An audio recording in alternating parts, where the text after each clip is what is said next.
क्या आपने कभी सोचा है कि आपके घर के मंदिर में रखा हुआ लोटा जल सिर्फ पानी नहीं, बल्कि मां लक्ष्मी को आमंत्रित करने का एक रहस्यमय माध्यम हो सकता है? क्या आप जानते हैं कि मंदिर में तांबे या पीतल का लोटा रखने की एक छोटी सी गलती आपके जीवन में दुर्भाग्य ला सकती है?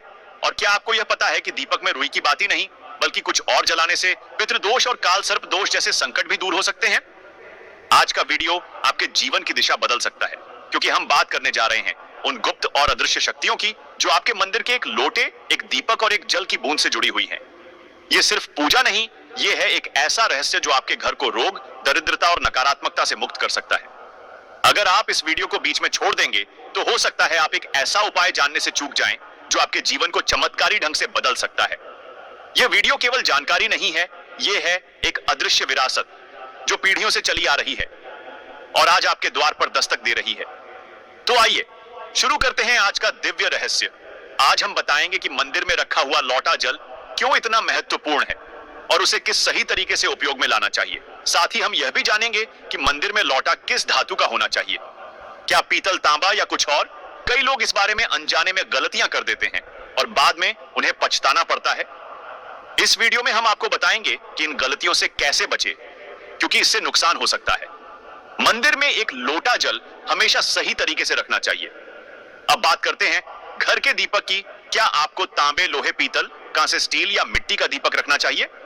सही दीपक का चुनाव ना करने पर भी घर में परेशानियां आ सकती हैं और दीपक की बाती का चुनाव भी जरूरी है। क्या कच्चा कलावा ठीक है या फिर रुई या सूती धागा सही रहेगा?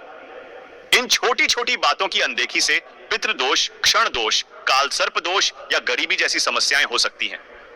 दोस्तों, यदि आप इस वीडियो को बीच में छोड़ने का सोच रहे हैं तो आप अभी छोड़ सकते हैं, लेकिन कृपया ध्यान रखें, अगर आप लक्ष्मी माता का अपमान करते हैं तो यह आपके लिए शुभ नहीं रहेगा। अब बहुत से लोग यह सवाल पूछते हैं कि मुख्य द्वार पर जल छिड़कने का सही समय और तरीका क्या है? क्या इसे स्नान के बाद करना चाहिए या बिना स्नान के भी किया जा सकता है? और क्या झाड़ू लगाने से पहले जल छिड़कना चाहिए या बाद में? एक और सवाल जो अक्सर पूछा जाता है वह है, क्या पीरियड्स के दौरान मुख्य द्वार पर जल छिड़क सकते हैं या दीपदान कर सकते हैं? और जब मुख्य द्वार पर जल चढ़ाएं तो इसे अंदर की तरफ से चढ़ाएं या बाहर की तरफ से? फ्लैट या किराए के घर में रहने वाले लोग भी पूछते हैं कि मुख्य द्वार पर दीपदान और जल छिड़कने का सही तरीका क्या है। आज का वीडियो इन्हीं सवालों के जवाब पर आधारित है। सबसे पहले हम यह जानेंगे कि घर के बाहर और अंदर दीपक जलाने के क्या फायदे हैं। खासकर घर के बाहर दीपक जलाने से जो 5 बड़े फायदे होते हैं वह आपको चौंका सकते हैं। भगवान की पूजा में दीपक जलाने का महत्व तो सभी जानते हैं। हिंदू धर्म में देसी घी या सरसों के तेल का दीपक जलाना बेहद शुभ माना जाता है तथा तिल के तेल का दीपक भी जलाया जाता है। लेकिन भगवान के सामने दीप जलाना केवल पूजा का एक तरीका नहीं है, बल्कि घर के अंदर और बाहर दीप जलाने से कई लाभ मिलते हैं। दीपक जलाने से न केवल सकारात्मक ऊर्जा उत्पन्न होती है, बल्कि 5 बड़े फायदे भी मिलते हैं।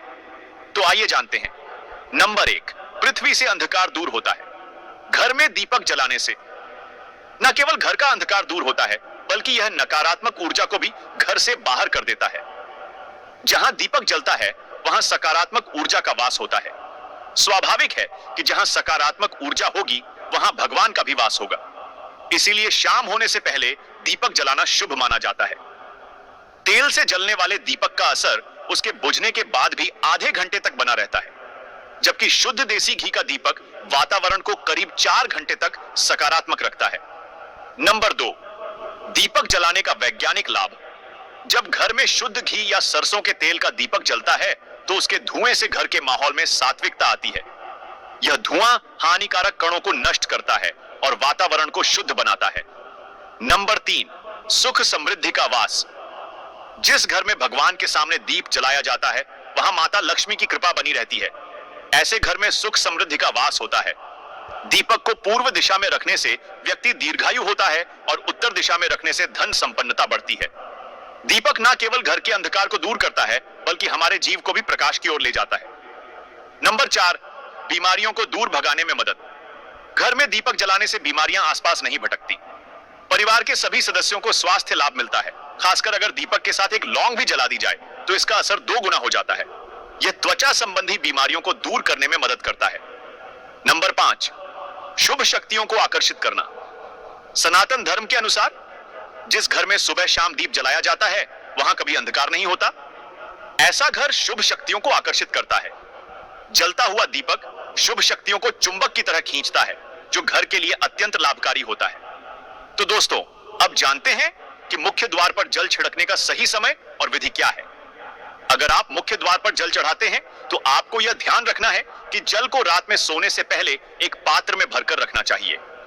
आप कोई भी पात्र ले सकते हैं, जैसे तांबे, पीतल, स्टील या चांदी का। यदि गंगा जल उपलब्ध हो तो उसे थोड़ी मात्रा में डालें और फिर शुद्ध जल से पात्र भर दें।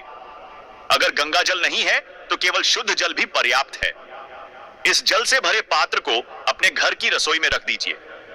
सुबह उठकर इस जल का छिड़काव अपने घर के मुख्य द्वार पर करें। मुख्य द्वार पर सुबह सबसे पहले छिड़का गया जल घर की सभी समस्याओं को दूर करता है।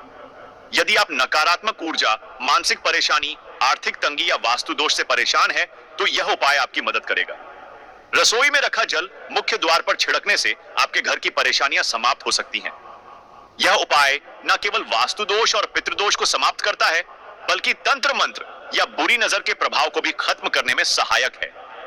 इस उपाय को नियमित करने से घर में सुख समृद्धि बनी रहती है और बीमारियों से भी मुक्ति मिलती है। आपको यह जल सूर्योदय से पहले मुख्य द्वार पर छिड़कना चाहिए। अगर सूर्योदय के बाद आप मुख्य द्वार को अन्य जल से धोना चाहे तो यह कोई समस्या नहीं है, लेकिन यह विशेष जल सूर्योदय से पहले ही छिड़क दिया जाना चाहिए। अब कई लोग पूछते हैं कि क्या यह जल छिड़कने से पहले स्नान करना जरूरी है या बिना स्नान किए भी इसे किया जा सकता है। देखिए, जो जल हम सुबह मुख्य द्वार पर छिड़क हैं, वह एक महत्वपूर्ण उपाय है। इसे स्नान करने के बाद करना आवश्यक नहीं है। सुबह जल्दी उठे, सबसे पहले रसोई में जाएं और पहले से रखे जल को लेकर मुख्य द्वार पर जाएं। मुख्य द्वार खोलें और इस जल का छिड़काव करें। जल छिड़क समय अपने पितरों और मां लक्ष्मी का ध्यान जरूर करें। ऐसा कहा जाता है कि सुबह सुबह मां लक्ष्मी हर घर के द्वार पर आती है। जिन घरों के द्वार खुले होते हैं और जहां जल का छिड़काव किया गया होता है, वहां मां लक्ष्मी प्रवेश करती हैं। जल छिड़क समय अपने मन में मां लक्ष्मी से प्रार्थना करें, हे मां लक्ष्मी, कृपया मेरे घर में प्रवेश करें। मैं आपका स्वागत करने के लिए तैयार हूं। इसके बाद पितरों का ध्यान करें, क्योंकि घर की दहलीज को पितरों का वासस्थान माना जाता है। जब आप दहलीज पर जल छिड़क हैं तो पितर प्रसन्न होते हैं और उनका आशीर्वाद आपको मिलता है। स्नान करने की आवश्यकता नहीं है, आप बिना स्नान किए भी यह कार्य कर सकते हैं। अब आपके अगले प्रश्न की बात करें। क्या जल का छिड़काव झाड़ू लगाने के बाद करना चाहिए, या पहले? इसका उत्तर यह है कि सुबह उठने के बाद सबसे पहला कार्य जल का छिड़काव करना चाहिए। इसके बाद आप झाड़ू लगा सकते हैं। सुबह उठते ही सबसे पहले बिस्तर पर बैठकर अपने दोनों हथेलियों को देखें और मां लक्ष्मी का ध्यान करें। यदि चाहे तो निम्न मंत्र का उच्चारण कर सकते हैं। कराग्रे वस्ते लक्ष्मी कर मध्य, सरस्वती कर मूल्य, तू ब्रह्मा प्रभाते कर दर्शन। फिर दोनों हाथ जोड़कर देवी देवताओं को प्रणाम करें। इसके बाद हाथ से धरती को स्पर्श कर प्रणाम करें और धीरे से अपना दाहिना पांव जमीन पर रखें। फिर रसोई में जाकर जल लें और मुख्य द्वार पर जल छिड़क समय मां लक्ष्मी और पिता का ध्यान अवश्य करें। उसके बाद आप अपने घर के अंदर आकर अपनी दिनचर्या जैसे झाड़ू लगाना, स्नान करना आदि कर सकते हैं। अब कुछ लोगों का यह सवाल होता है कि क्या जल छिड़कने के बाद मुख्य द्वार की सफाई की जा सकती है? तो हां, आप ऐसा कर सकते हैं। पहले रसोई में रखा जल मुख्य द्वार पर छिड़क दें। इसके बाद अतिरिक्त पानी लेकर मुख्य द्वार की अच्छे से सफाई झाड़ू या पानी से कर सकते हैं। कुछ लोग पूछते हैं कि अगर वे फ्लैट या किराए के एक कमरे में रहते हैं तो जल का छिड़काव और दीपदान कहां करें? तो इसका उत्तर यह है कि आप जहां रहते हैं वहां के मुख्य द्वार को ही माने। मतलब जिस दरवाजे पर आपका नाम लिखा हो या नेम प्लेट लगी हो, वहीं जल छिड़क और दीपदान करें। अगर आपके पास एक ही कमरा है तो कमरे के दरवाजे को मुख्य द्वार माने और वहीं पर यह उपाय करें। अब अगला सवाल यह है कि क्या पीरियड्स के दौरान मुख्य द्वार पर जल छिड़का जा सकता है और दीपदान किया जा सकता है? जल छिड़कने के लिए पीरियड्स का कोई असर नहीं होता। आप जल छिड़क सकती हैं, लेकिन दीपदान कार्मिक पूजा में आता है, जो बिना शुद्धता के नहीं किया जा सकता। इसका मतलब यह है कि पीरियड्स समाप्त होने के बाद ही दीपदान करें। इसके अलावा कुछ लोग पूछते हैं कि मंदिर में जल रखना जरूरी है या नहीं, और रखा हुआ जल क्या करना चाहिए? तो शास्त्रों के अनुसार घर के मंदिर में 1 लोटा जल रखना बहुत जरूरी है। जल ऊर्जा को संचित करता है। जब आप पूजा करते हैं, मंत्र जपते हैं या भगवान से प्रार्थना करते हैं, तो इन सभी की ऊर्जा उस जल में समाहित हो जाती है। यही कारण है कि मंदिर में जल रखना आवश्यक है। सुबह की पूजा के दौरान 1 लोटा जल मंदिर में रखें और दीपक जलाएं। यह अग्नि और जल के संतुलन का प्रतीक है। पूजा के बाद इस जल का उपयोग शुभ कार्यों में करें, जैसे पौधों में डालना या घर में छिड़काव करना। यह सकारात्मक ऊर्जा को बढ़ाता है। सुबह की पूजा के समय हम मंदिर में जल रखते हैं। अगली सुबह जब आप पूजा करने जाते हैं तो सबसे पहले उस जल का उपयोग करें। आप पूरे घर में उस जल का छिड़काव कर सकते हैं। यह जल आपके घर को शुद्ध करता है क्योंकि यह सकारात्मक ऊर्जा से भरा होता है। इससे कई बीमारियां भी दूर हो जाती हैं और घर में नकारात्मक ऊर्जा का प्रवेश नहीं होता। अगर आप नियमित रूप से इस जल का छिड़काव करते हैं तो आपके घर की समस्याएं धीरे धीरे खत्म हो जाती हैं। कभी कभी लोग यह शिकायत करते हैं कि दवाइयां असर नहीं करती। ऐसे में अगर दवाइयों के साथ साथ रोगी को इस जल से पानी दिया जाए तो दवाइयां जल्दी असर करने लगती हैं। इसी तरह अगर परिवार में कलह और झगड़े रहते हैं तो परिवार के सभी सदस्य इस जल को थोड़ा थोड़ा पी सकते हैं। इससे धीरे धीरे सकारात्मक विचारों का प्रवाह शुरू होता है और घर में शांति और समन्वय आता है। अगर आपका कोई व्यापार है या दुकान है तो इस जल का थोड़ा सा छिड़काव वहां भी करें। यह आपके व्यापार को सफल बनाता है और किसी भी तरह की परेशानी से बचाता है, क्योंकि यह जल बेहद सकारात्मक ऊर्जा से भरा होता है। अब बात करते हैं कि मंदिर में जल क्यों रखा जाता है। जल को अमृत माना जाता है और यह देवी देवताओं के लिए विशेष महत्व रखता है। मंदिर में 1 लोटा जल रखना उतना ही आवश्यक है जितना कि आप रोजाना भोजन करते हैं। जब हम भगवान की पूजा करते हैं तो तांबे या पीतल के पात्र में 1 लोटा जल जरूर रखना चाहिए। यह जल एक सागर की तरह होता है और हमारे जीवन के दुखों को समाप्त करने में मदद करता है। यदि कोई व्यक्ति भगवान को रोजाना भोजन नहीं कर सकता तो वह मंदिर में 1 लोटा जल रख सकता है, जिससे उसकी पूजा पूरी होती है, ताकि भगवान इसे ग्रहण करे और यह जल रूपी प्रसाद अगले दिन सुबह आप प्रसाद समझकर ग्रहण करें। लेकिन याद रखें, मंदिर में रखा जल कभी भी तुलसी में अर्पित नहीं करना चाहिए, क्योंकि यह जल सभी देवी देवता ग्रहण करते हैं। हां, अगर आपके घर में लड्डू गोपाल या राधा कृष्ण हैं और आप 1 लोटा जल उनके लिए अर्पित करते हैं तो आप अगले दिन यानी सुबह के समय वह जल तुलसी में चढ़ा सकते हैं। मंदिर में रखा जल अगले दिन यानी सुबह अपनी आंखों को धोने के लिए प्रयोग करें। इससे आंखों की रोशनी बढ़ती है और आंखों की बीमारियां दूर होती हैं। शास्त्रों के अनुसार जो लोग मंदिर में 1 लोटा जल भरकर नहीं रखते, उनके घर में अकाल पड़ जाता है, घर की स्थिति खराब हो जाती है, परिवार में मुसीबतें आ जाती हैं और गरीबी का सामना करना पड़ता है। आप चाहे तो 1 लोटा जल में फूल आदि डालकर रख सकते हैं, जो बहुत शुभ माना जाता है। मंदिर में रखा जल का एक और उपयोग यह है कि इसे घर की रसोई में खाना बनाने में या पीने में भी प्रयोग कर सकते हैं, लेकिन यह जल तभी इस्तेमाल करें जब आपके घर में सात्विक भोजन बनता हो। अगर लहसुन या प्याज का इस्तेमाल होता है तो इस जल का प्रयोग खाना बनाने में नहीं करें। इस जल को परिवार के सभी सदस्य थोड़ी थोड़ी मात्रा में पी सकते हैं और बचा हुआ जल आप घर के पौधों में डाल सकते हैं। यह जल व्यर्थ नहीं होता, इसके बहुत सारे उपयोग हुए। अगर हम सही तरीके से इसका प्रयोग करें तो यह हमारे जीवन की परेशानियों को सुलझा सकता है।